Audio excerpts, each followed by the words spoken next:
นี่คือน้ำพุงบ้านตะงอยอำเภอตะงอยนะหมู่นี้กำลังสร้างเลยพระเจ้ากำลังเห็ดไหลน้ำพุงกำลังเห็ดไหลน้ำพุงแต่มันนี่ฝนตกบึงเร็วนี่น้ำกระสอบวันนี้ได้นี่ด่าไหลน้ำพุงบ้านตะงอยไปเลยตอนแรกมันนี่พวกขาพาบึงไหลน้ำพุงบ้านตะงอยเลยอยู่ทางถึงเลยทางถึงเงินน้ำตกบ้านตะงอยลงไปจากนี่กับประมาณ3 ลักกิโลก็สิฮอดได้นั่นน้ำตกบ้านตะงอยนะประมาณ3 ลักกิโลก็สิฮอดได้แต่ด้านนี้ทางถึงตอนค่ำมันเลยพามาบึงน้ำพุงบ้านตะงอยแหละอันนี้ข้าเจ้ากำลังสร้างเนาะเฮ็ดสถานที่ผังน้ำพุงง่ายให้มันคักมันงามกว่าเก่าแล้วก็มีทางบกเด้คักงามแล้วเขาจะเห็นไว้นี่ก็เป็นตะข่ายนะเขาจะตะข่ายได้น้ำมาว่างตะข่ายไว้ได้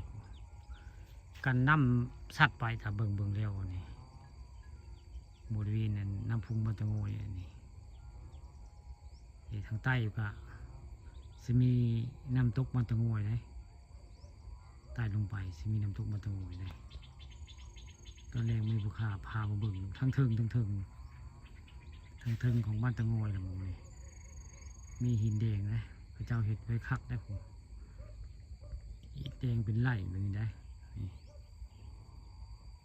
ที่ทัดสวยงามเบิ่งเร็วก็ฝั่งพุ่นเลี้ยวฝั่งพุ่นเลี้ยวได้ฝั่งพุ่นจะมีบันไดลงมาน้ำพุงได้ย่างลงมาน้ำพุงได้ฝั่งพุ่นเลี้ยวย่างแต่ฝั่งทางนี้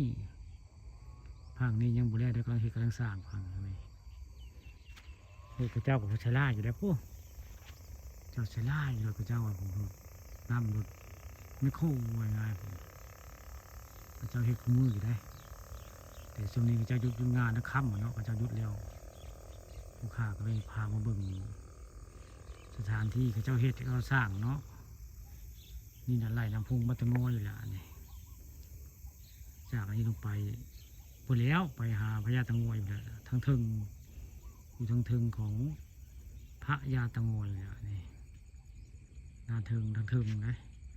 พญาตะงอยทางใต้อันนี้ทั้งทึงอันนี้ข้าพาวบึงก็เป็นมงข้าเจ้าดุนน้ำขึ้นไปใส่ได้น้ำประปาข้าเจ้าได้ของแต่บ้านตะงอยแล้วน้ำพุงสามัคคีว่าง่ายของน้ำพุงสามัคคีตะมงนี่ตัวแรงกระสิข้ามในภูเขามาเหมือนกระสิข้ามไป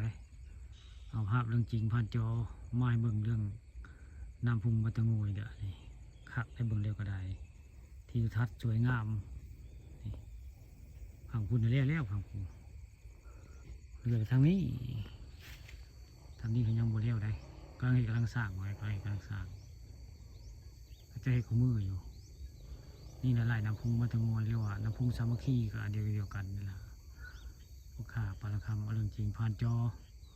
มาให้เบิ่งทิวทัศน์สวยงามละมองนี่คักเบิ่งเดียวน้ำพุงบ้านตะงอย